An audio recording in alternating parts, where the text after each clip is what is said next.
Hello, Hay Scholars! Today we're going to make a spooky house, but not only is it spooky, it's going to be three-dimensional.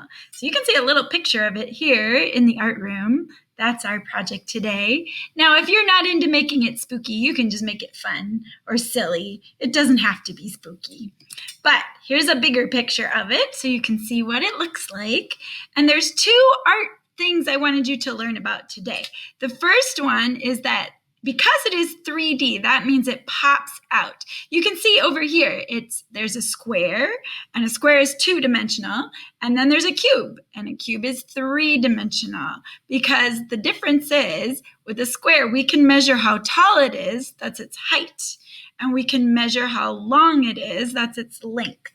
But that's only two dimensions. In 3D art, you add the width. So we have height, length, and width, 3 dimensions. So that's why it's called 3D.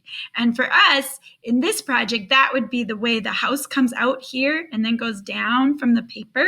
If you've made a pop-up before, like a pop-up card, it's similar to that, but this time it's going to be a house. The other thing I wanted you to learn is right here, it says horizon line, and there's an arrow, but I'm covering it up.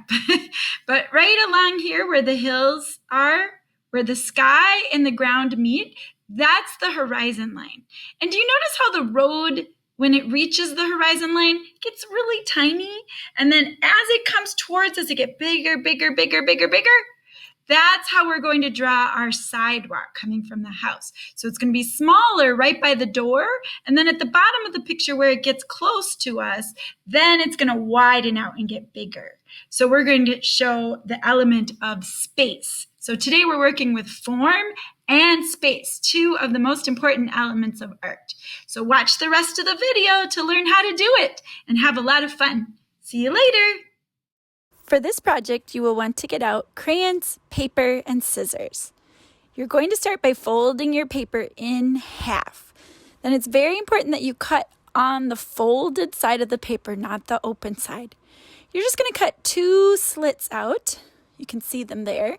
And then you're going to take that piece of paper, you're going to push it forward and fold it down. You'll see a little half square there on the back. And when you open it up, you will see it pop out. Then you're going to do the same thing again, cutting 2 more slits, push that piece out, and fold it down. If that's too hard to do 2, you can just do 1. But the second one makes sort of the top window of the house. It's sometimes called a dormer window. But we want our house to be 3D. Now there, I just drew the horizon line in the background. And now I'm drawing a spooky tree. Now remember, if you don't celebrate Halloween or you don't want to do a spooky house, it does not have to be spooky. It can be a beautiful house with a beautiful garden, or it can be a silly house with lots of fun things. You can draw, maybe it's a hotel for dogs or something. Now I'm drawing a moon behind the tree. And later on, it's going to look really cool because it's going to be really bright yellow with the black in front of it. And I'm drawing a pattern on the rooftop. And I have to keep kind of opening the paper up to see the part that pops out so that I can draw the rooftop pattern on top. It's just lines going one direction and then lines going the other direction. Now I drew a window on top. And I'm folding it back again so I can see where the house pops up. I'm drawing a door with an oval window and a doorknob.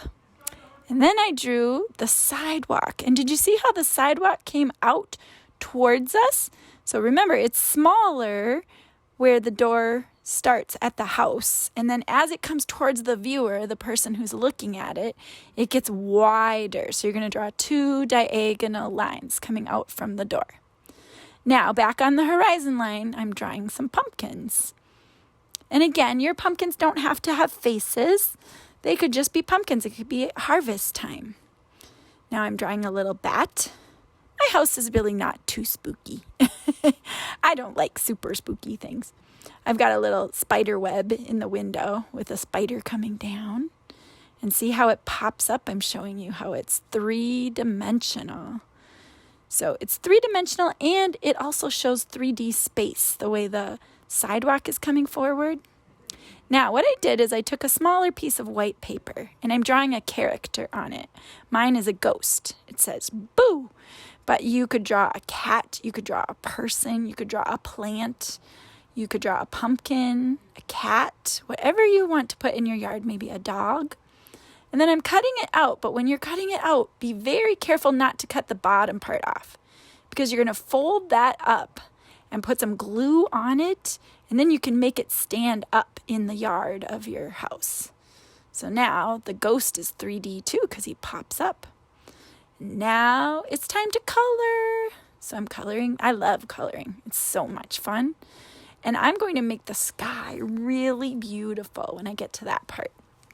I'm going to use lots of colors and kind of overlap my colors so that it looks like a real sunset. Have you ever noticed that when you watch the sunset?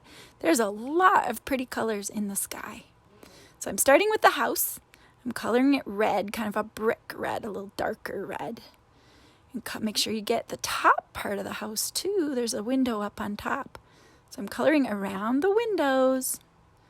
Then I'm using a little gray for the rooftop.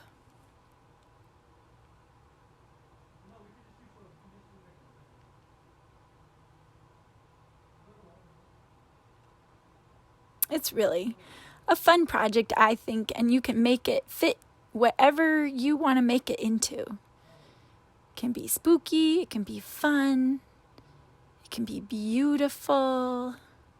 Make it your dream house. Pretend you're all grown up and you make millions of dollars and you can do whatever you want with your house. Now I'm drawing. Oh, did you see? I put a little glob of green goo in the attic there in the top part of the house. And then I made the door brown for wood. And now I'm coloring the moon yellow. And you'll notice that I'm putting a little bit darker, like an orange gold kind of color around the edges of the moon, just to make it, I don't know, more 3D, I guess. Look more like a sphere. And then here I go with that sunset I was talking about. So I'm starting with red violet, and then I'm going to overlap it with purple. So kind of a magenta and then a violet, regular purple color.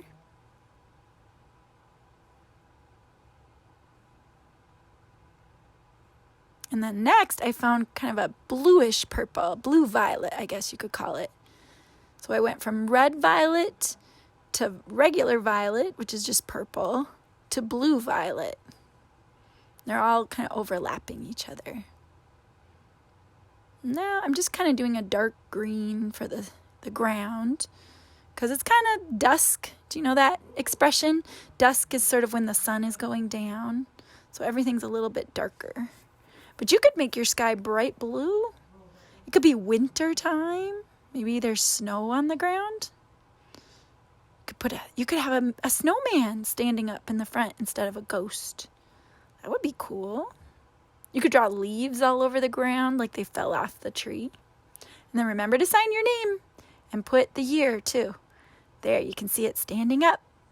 All right, have so much fun. Bye-bye.